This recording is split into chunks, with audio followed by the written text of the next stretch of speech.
حضرت ابوبکر رضی اللہ تعالیٰ عنہ کا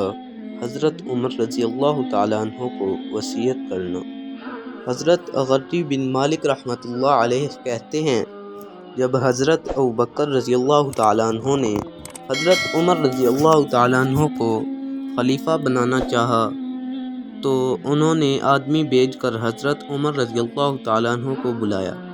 جب وہ آ گئے تو ان سے فرمایا، میں تمہیں ایک ایسے کام کی طرف بلانے لگا ہوں کہ جو بھی اس کی ذمہ داری اٹھائے گا یہ کام اسے تھکا دے گا، لہٰذا اے عمر رضی اللہ تعالیٰ عنہ، اللہ کی اطاعت کے ذریعے تم اس سے ڈرو اور اس سے ڈرتے ہوئے اس کی اطاعت کرو، کیونکہ اللہ سے ڈرنے والا ہی ہر خوف سے امن میں ہوتا ہے اور ہر شر اور مصیبت سے محفوظ رہتا ہے۔ پھر اس امر خلافت کا حساب اللہ کے سامنے پیش کرنا ہوگا، اور اس کام کا مستحق صرف وہی ہے جو اس کا حق ادا کر سکے اور جو دوسروں کو حق کا حکم دے اور خود باطل پر عمل کرے، اور نیکی کا حکم کرے اور خود برائی پر عمل کرے، اس کی کوئی امید پوری نہ ہو سکے گی اور اس کے تمام نیک اعمال ضائع ہو جائیں گے، وہ اعمال آخرت میں اس کے کام نہ آئیں گے۔ لہٰذا اگر تم پر مسلمانوں کی خلافت کی ذمہ داری ڈال دی جائے تو پھر تم اپنے ہاتھوں کو ان کے خون سے دور رکھ سکو اور اپنے پیٹ کو ان کے مال سے خالی رکھ سکو اور ان کی آبرو ریزی سے اپنی زبان کو بچا سکو تو ضرور ایسے کرنا، اور نیکی کرنے کی طاقت صرف اللہ ہی سے ملتی ہے۔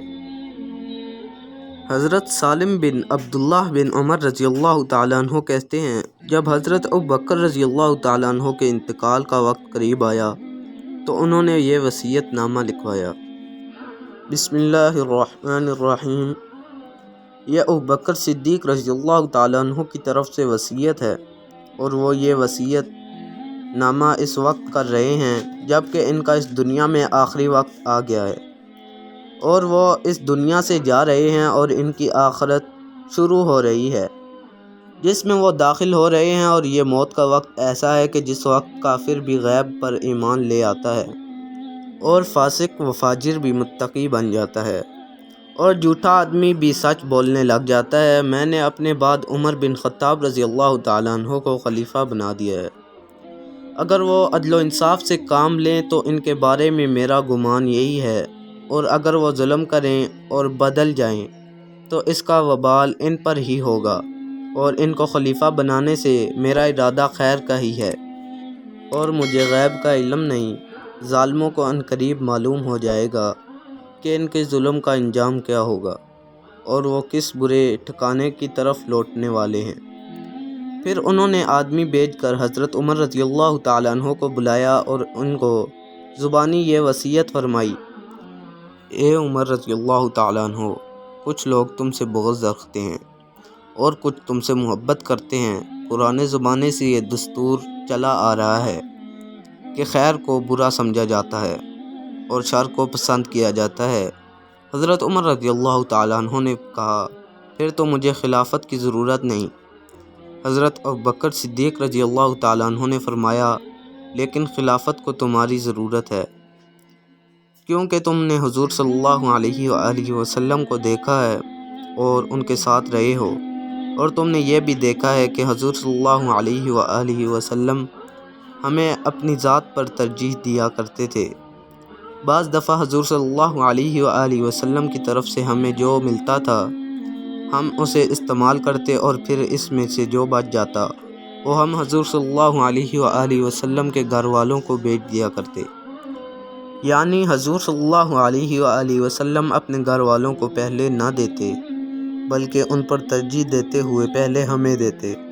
اور پھر تم نے مجھے بھی دیکھا ہے اور میرے ساتھ بھی رہے ہو، اور میں نے اپنے سے پہلے والے کی یعنی حضور صلی اللہ علیہ وآلہ وسلم کی اتباع کی ہے۔ اللہ کی قسم یہ بات نہیں ہے کہ میں سو رہا ہوں اور خواب میں تم سے باتیں کر رہا ہوں یا کسی وہم کے طور پر تمہارے سامنے یہ شہادتیں دے رہا ہوں، اور میں نے سوچ سمجھ کر جو راستہ اختیار کیا ہے اس سے ادھر ادھر نہیں ہٹا ہوں۔ اے عمر رضی اللہ تعالیٰ عنہ، اس بات کو اچھی طرح جان لو کہ تورات میں اللہ تعالیٰ کے کچھ حقوق ایسے ہیں جنہیں وہ دن میں قبول نہیں کرتے ہیں، اور دن میں کچھ حقوق اللہ کے ایسے ہیں جن کو وہ رات میں قبول نہیں کرتے ہیں۔ یعنی انسان دن میں انسانوں پر محنت کرے اور مسلمانوں کے اجتماعی کام میں لگا رہے، اور رات کو کچھ وقت اللہ کی عبادت، ذکر و تلاوت اور دعا میں مشغول رہے۔ دن اور رات کی یہ ترتیب اللہ نے مقرر فرمائی ہے، اور قیامت کے دن صرف حق کی اتباع کرنے کی وجہ سے ہی اعمال کا ترازو باری ہوگا، اور جس ترازو میں صرف حق ہی ہو اس کا باری ہونا ضروری ہے، اور قیامت کے دن صرف باطل کی اتباع کرنے کی وجہ سے ہی ترازو ہلکا ہوگا، اور جس ترازو میں صرف باطل ہی ہو اس کا ہلکا ہونا ضروری ہے۔ سب سے پہلے میں تمہیں تمہارے اپنے نفس سے ڈراتا ہوں، پھر لوگوں سے ڈراتا ہوں، کیونکہ لوگوں کی نگاہیں لالچ کی وجہ سے جھانکنے لگ گئی ہیں، اور ان کی نفساتی خواہشات پھول گئی ہیں، یعنی زور پکڑ چکی ہیں۔ لیکن جب ان خرابیوں کی وجہ سے انہیں ذلت اٹھانی پڑے گی تو اس وقت وہ حیران و پریشان ہوں گے، کیونکہ جب تک تم اللہ سے ڈرتے